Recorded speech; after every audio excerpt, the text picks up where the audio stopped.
ഇസ്രയേലിൽ കിടക്കുന്ന ഷീപ്പ് ഫോൾഡിനെ കുറിച്ച് അറിയാത്തവർക്ക്, അല്ലെങ്കിൽ അതിനെക്കുറിച്ച് കേട്ടുകേൾവി പോലും ഇല്ലാത്ത നമ്മൾക്ക് യേശുവിൻ്റെ ഈ ഒരു വചനത്തിൻ്റെ വ്യാപ്തി, ഡെപ്ത്, അതിൻ്റെ യഥാർത്ഥ മീനിങ് മനസ്സിലാകത്തില്ല. വാതിൽ എന്ന് കേൾക്കുമ്പോൾ, യേശു എന്ന വാതിൽ അല്ലെങ്കിൽ വഴി എന്ന് പറയുന്നത് പലർക്കും ഒരു സഭയുടെയോ ഒരു മതത്തിൻ്റെയോ അംഗത്വമാണ്. ഓരോ വ്യക്തിക്കുമുള്ള സംരക്ഷണവുമാണ് യേശു ഉറപ്പുവരുത്തുന്നത്. യോഹന്നാന്റെ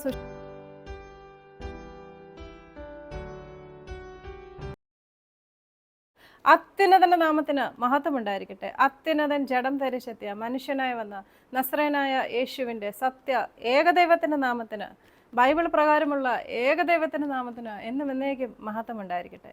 ഇന്ന് ഞാൻ യേശുവിൻ്റെ അയാം സ്റ്റേറ്റ്മെൻറ്റ്സിൽ ഒരു സ്റ്റേറ്റ്മെൻറ്റായ ഐ ആം ദ ഡോർ, അല്ലെങ്കിൽ ഞാൻ വാതിലാവുന്നു എന്നുള്ള ആ ഒരു സ്റ്റേറ്റ്മെൻറ്റിനെ കുറിച്ചാണ് പറയാൻ ആഗ്രഹിക്കുന്നത്. യേശുവിൻ്റെ അയാം സ്റ്റേറ്റ്മെൻറ്റ്സ്, ഞാനാകുന്നവൻ എന്നുള്ള യഹോവയുടെ നാമം ഉദ്ധരിച്ച് യേശു ഒരുപാട് തവണ പറഞ്ഞിട്ടുണ്ട്. യഹോവ ജഡം ധരിച്ചെത്തിയ മനുഷ്യനായി വന്നവൻ തന്നെയാണ് താനെന്ന്. ഇത് അന്നത്തെ കാലത്തും പരീക്ഷന്മാർക്കും മതപ്രമാണികൾക്കുമൊക്കെ അവരെ വളരെയധികം പ്രകോപിപ്പിച്ച ഒരു സ്റ്റേറ്റ്മെൻറ്റ് ആണ്. അതിൽ ഒരു സ്റ്റേറ്റ്മെൻറ്റാണ് ഞാൻ വാതിലാവുന്നു എന്നുള്ള സ്റ്റേറ്റ്മെൻറ്റ്, ഐ ആം ദ ഡോർ. ഞാൻ വാതിലാവുന്നു എന്നുള്ളത് മറ്റുള്ള സ്റ്റേറ്റ്മെൻറ്റ്സിനെക്കാട്ടിലും വളരെയധികം വ്യത്യാസമുള്ള ഒരു സ്റ്റേറ്റ്മെൻറ്റാണ്. ഞാൻ ലോകത്തിൻ്റെ വെളിച്ചമാണ്, ഞാൻ ജീവൻ്റെ അപ്പമാണ്, ഞാൻ വഴിയാണ് എന്നുള്ള സ്റ്റേറ്റ്മെൻറ്റ്സിനൊക്കെ വെച്ച് നോക്കുമ്പോൾ ഇത് മറ്റൊരു തലത്തിലുള്ള സ്റ്റേറ്റ്മെൻറ്റാണ്. ഐ ആം ദ ഡോർ, ഞാൻ വാതിലാണ്. ഈ വാതിൽ എന്നുള്ള വാക്ക് കേൾക്കുമ്പോൾ നമുക്ക് സാധാരണയായിട്ട് ഓർമ്മ വരുന്നത് നമ്മുടെയൊക്കെ വീടിൻ്റെയൊക്കെ വാതിലാണ്, അല്ലെങ്കിൽ ഒരു ബിൽഡിങ്ങിൻ്റെ വാതിലാണ് നമുക്ക് ഓർമ്മ വരുന്നത്. കാരണം നമുക്ക് അത് കണ്ടാണ് പരിചയം.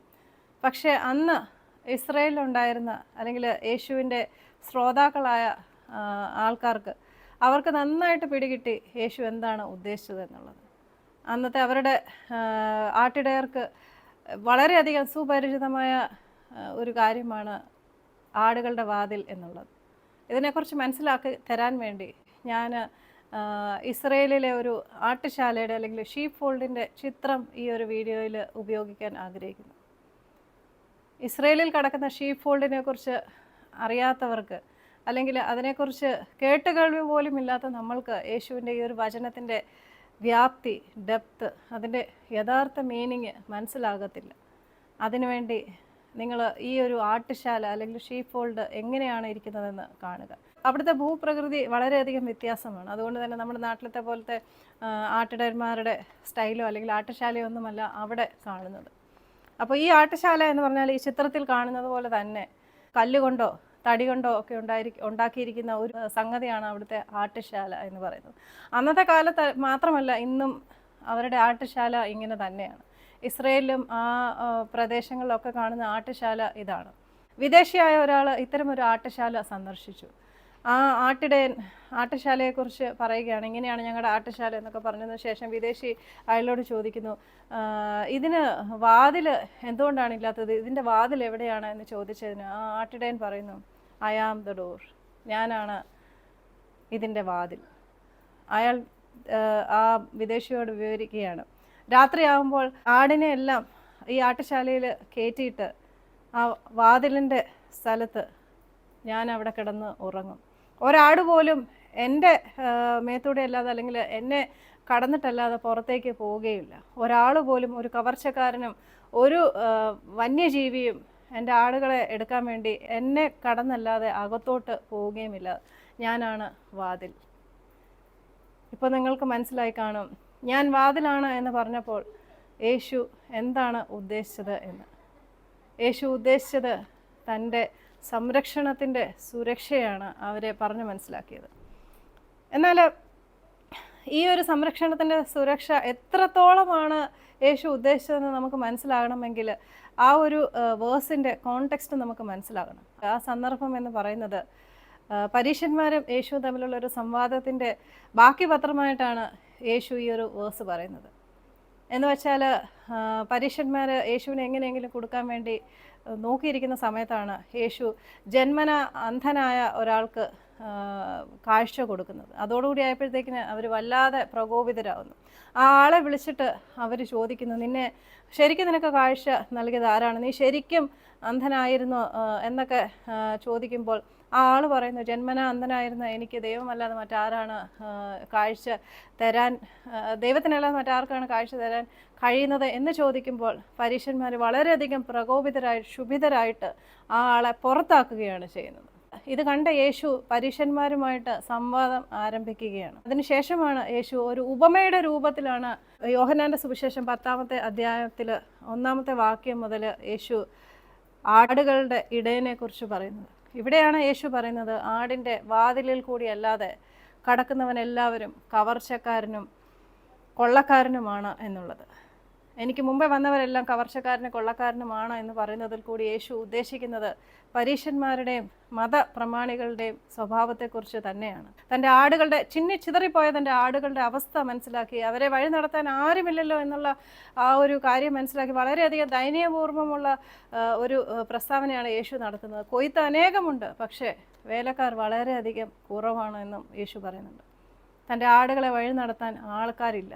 തന്നിൽ കൂടി കടക്കാത്ത അല്ലെങ്കിൽ തന്നെ തീരെ വിലക്കെടുക്കാത്ത ആൾക്കാരാണ് തൻ്റെ ആടുകളെ വഴി നടത്തുന്നത്.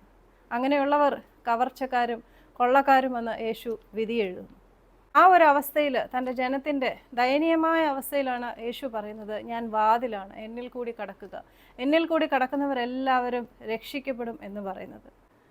ഒരാളുടെ ഒരു ടോട്ടൽ പ്രോസ്പെരിറ്റി തന്നെയാണ് യേശു ഈ ഒരു വാക്യങ്ങളിൽ കൂടി പറയുന്നത്. യേശു പറയുന്നതാണ്, അവൻ അകത്ത് വരികയും പുറത്തേക്ക് പോവുകയും ചെയ്യും, മേച്ചിൽപ്പുറങ്ങൾ കണ്ടെത്തുകയും ചെയ്യും. ദാവീദിൻ്റെ സങ്കീർത്തനം നിങ്ങൾ ശ്രദ്ധിക്കുക. യഹോവ എൻ്റെ ഇടയനാവുന്നു എന്ന് തുടങ്ങുന്ന ആ ഒരു സങ്കീർത്തനത്തിൽ പറയുന്നത്, ഒരു ആളുടെ ജീവിതത്തിൽ വേണ്ട എല്ലാ തരത്തിലുള്ള കരുതലും സംരക്ഷണവുമാണ് യേശുവിൽ കൂടി അല്ലെങ്കിൽ ദൈവത്തിൽ കൂടി ദാവീദ് കണ്ടെത്തി ദാവീദ് സങ്കീർത്തനങ്ങളായിട്ട് എഴുതിയിരിക്കുന്നത്. സ്പിരിച്വലി, ഇമോഷണലി, ഫിസിക്കലി ഏത് തരത്തിലുള്ള സംരക്ഷണയും യേശു ഉറപ്പ് നൽകുന്നു. ഒരാൾക്ക് വേണ്ട വ്യക്തിപരമായ സംരക്ഷണമാണ്, ഓരോ വ്യക്തിക്കുമുള്ള സംരക്ഷണവുമാണ് യേശു ഉറപ്പ് വരുത്തുന്നത്. യോഹന്നാന്റെ സുവിശേഷം 10-ാമത്തെ അധ്യായം നിങ്ങളെല്ലാവരും വായിക്കുക. ഒരു നല്ല ഇടയൻ ഇല്ലാത്ത ആ ഒരു വാതിലിൻ്റെ അവിടെ ഇരുന്ന് തൻ്റെ ജീവൻ ബലി കൊടുത്ത് തൻ്റെ ആടുകളെ സംരക്ഷിച്ച് അവർക്ക് സുരക്ഷ നൽകുന്നത് പോലെ യേശു 2025 വർഷങ്ങൾക്ക് മുമ്പ് നമ്മൾക്ക് ഓരോരുത്തർക്കും വേണ്ടി ക്രൂശിൽ മരിച്ച് ഉയർത്തെണ്ണീച്ചവനാണ്. യേശുവിൽ വിശ്വസിച്ച് ആ വാതിലിൽ കൂടി പ്രവേശിക്കുക. യേശുവിൻ്റെ സംരക്ഷണം, വ്യക്തിപരമായ സംരക്ഷണവും സുരക്ഷയും ഓരോ ദിവസമുള്ള ആ ഒരു ലീഡിങ് നമ്മുടെ ജീവിതത്തിൽ നമുക്ക് എക്സ്പീരിയൻസ് ചെയ്ത് അറിയാൻ സഹായിക്കുന്നതാണ്. ഇന്ന് വാതിലെന്ന് കേൾക്കുമ്പോൾ നിങ്ങൾക്ക് യേശുവിൻ്റെ സംരക്ഷണവും സുരക്ഷയും നിങ്ങളുടെ ഹൃദയങ്ങളിൽ നിങ്ങൾ ഏറ്റെടുക്കുക. ഇതിനോടൊപ്പം തന്നെ യേശു എന്ന വാതിലിൽ കൂടി കടക്കാനും നിങ്ങൾ ശ്രദ്ധിക്കുക. ഇന്ന് ഈ വാതിലെന്ന് കേൾക്കുമ്പോൾ, യേശു എന്ന വാതിൽ അല്ലെങ്കിൽ വഴി എന്ന് പറയുന്നത് പലർക്കും ഒരു സഭയുടെയോ ഒരു മതത്തിൻ്റെയോ അംഗത്വമാണ്. എന്നാൽ പ്രിയമുള്ളവരെ, നിങ്ങൾ വിശ്വസിക്കുക, ഒരു മതത്തിൻ്റെയും ഒരു ക്രിസ്തു മതത്തിൻ്റെ അംഗത്വവും ഒരു സഭയുടെ അംഗത്വവും നിങ്ങൾക്ക് യേശു എന്ന വാതിലിൽ കൂടി നിങ്ങളെ കടത്തിവിടാൻ അനുവദിക്കുന്നില്ല. യേശു ക്രിസ്തുവിൽ പൂർണ്ണമായിട്ടുള്ള വിശ്വാസം, യേശുവിനെ രക്ഷിതാവായിട്ട് സ്വീകരിച്ച ആ ഹൃദയം യേശു എന്ന വാതിലിൽ കൂടി നിങ്ങളെ കടത്തിവിടുന്നു. ആ വിശ്വാസമാണ് യേശു എന്ന വാതിലിൽ കൂടി നിങ്ങളെ കടത്തിവിടുന്നത്. പുണ്യപ്രവൃത്തിയും ഒരു സൽപ്രവൃത്തിയും ഒരു പാരമ്പര്യവും ഒരു മതവും ഒരു സഭയും ഒന്നും നിങ്ങൾക്ക് യേശു എന്ന വാതിൽ തുറന്നു തരുന്നില്ല. യേശു എന്ന വാതിൽ ഒരേ ഒരു വാതിലാണ്. യേശു എന്ന വാതിൽ, പലരും യേശു എന്ന വാതിലിൽ മുട്ടി വിളിക്കുന്നത് പ്രോസ്പെരിറ്റിക്ക് വേണ്ടിയോ നമ്മുടെ ജീവിതത്തിൽ നമുക്ക് വേണ്ട ആവശ്യങ്ങൾക്ക് വേണ്ടിയൊക്കെ ആണോ എന്നുള്ളതും നിങ്ങൾ ചിന്തിച്ച് ജീവിതത്തിൽ വേണ്ട മാറ്റങ്ങൾ വരുത്തുക. യേശു എന്ന വാതിൽ നിത്യജീവന് വേണ്ടിയാണ് എന്നുള്ള നല്ല ബോധ്യത്തോടു കൂടി യേശുവിൽ വിശ്വസിച്ച് യേശുവിൻ്റെ സംരക്ഷണവും സുരക്ഷയും നിങ്ങൾ ഏറ്റുവാങ്ങി ജീവിതത്തിലുടനീളം യേശുവുമായിട്ട് നടക്കുക. മതത്തിൻ്റെ വിശ്വാസത്തിൽ കൂടിയല്ല, സഭയുടെ വിശ്വാസത്തിൽ കൂടി ഒരിക്കലുമല്ല. നിങ്ങളൊക്കെ ഈ സഭാ വിശ്വാസങ്ങളൊക്കെ അങ്ങോട്ട് താത്ത് വെച്ചിട്ട് ഈ പുസ്തകത്തിൽ പറയുന്ന യേശുവിൽ വിശ്വസിക്കുക. പൂർണ്ണമായിട്ടും യേശുവിൽ വിശ്വസിച്ച് യേശു എന്ന വാതിലിൽ കൂടി കടന്ന് മൈ ഡോട്ടർ മൈ സൺ എന്ന് യേശു ടെസ്റ്റിഫൈ ചെയ്യുന്ന ഹൃദയങ്ങളുമായിട്ട് നടക്കുക, വിശ്വസിച്ച് മരിക്കുക. യേശുവിൻ്റെ വാക്കുകൾ ഒന്നുകൂടെ ഓർമ്മിപ്പിക്കുന്നു. ഞാൻ വാതിലാണ്, ഞാൻ ആടുകളുടെ വാതിലാണ്, എന്നിൽ കൂടി കടക്കുന്നവൻ എല്ലാവരും രക്ഷിക്കപ്പെടും. അവർ അകത്തേക്ക് വരികയും പുറത്തേക്ക് പോവുകയും ചെയ്യുന്നു, മേച്ചിൽപ്പുറങ്ങൾ കണ്ടെത്തുകയും ചെയ്യുന്നു. So come fall in love with Jesus and fall in love with the word of God.